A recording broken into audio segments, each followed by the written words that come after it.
Thank you for joining us for our broadcast today. Today we want to talk about finances. We call it Life Lessons on Finances. And the question I want to ask, is there a plan for God to provide for our needs? And I always ask myself, is there a plan that God has to provide for our needs? When I look at the story of, in the book of Deuteronomy chapter 8, we see how on the old covenant, how God provided for the people.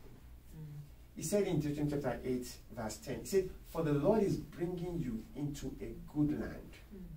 He was telling former slaves that. He said, it's a land where there's brooks of water. It's a land where there's fountains and springs. A land where there's hills and valleys. It's a land where there's pomegranates, there's olives and honey. And he says it's a land where you will eat bread without scarcity. And he didn't stop there. He said, it's a land where you lack nothing. Really? That land you actually brought them into that. So God has a plan. If the old covenant had that, you tell me, we're under a better covenant. So I believe God has a plan to meet every need in our lives. What do you say?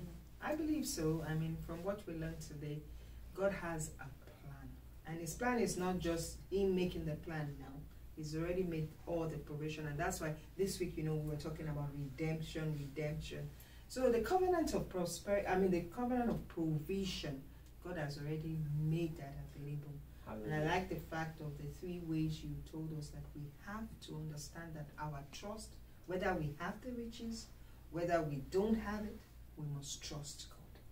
And that's what God is actually looking at. I don't think we need money in heaven. I don't think we need all these things we have here, acquired here in heaven. So if God is there, that means he's going to meet our needs here. Yeah. And I like the story you also shared with us, which was kind of important, was that of the rich young ruler. Okay. Yeah, God's provision system is accessed by faith in God. You got to trust God to meet your needs. And we see the story of that young ruler. That rich young ruler came running to Jesus. Said, "Jesus, what must I do to have eternal life?" Jesus Christ looked at him, loved him, and he said, "One thing you lack." He said, "Go sell what you have, give to the poor, and then come follow me." It was an invitation to join Jesus' team. But he heard it and he went away sorrowful. Obviously, he was sorrowful. Was Jesus Christ saying that to impoverish him? No. Jesus Christ never impoverished anybody.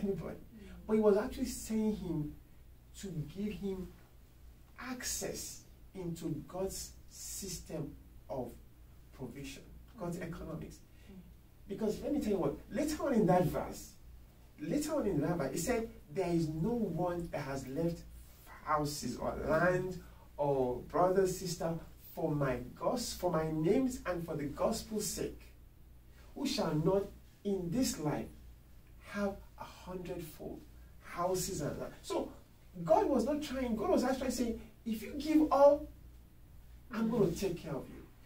Remember, it says, go sell and you will have treasures in heaven. So that means heaven takes note when we give to God. Heaven takes, and we know about the story of Cornelius. Cornelius gave, I would say, he gave alms to God.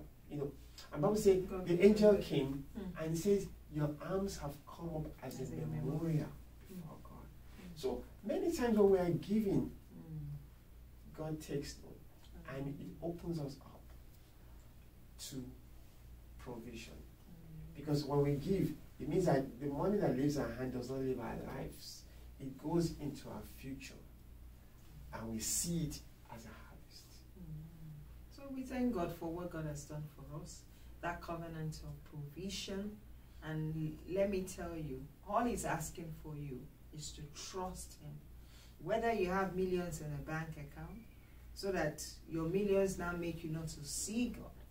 But even if you don't have those millions, trust God and he will provide for you. Have a blessed week and we'll see you next week.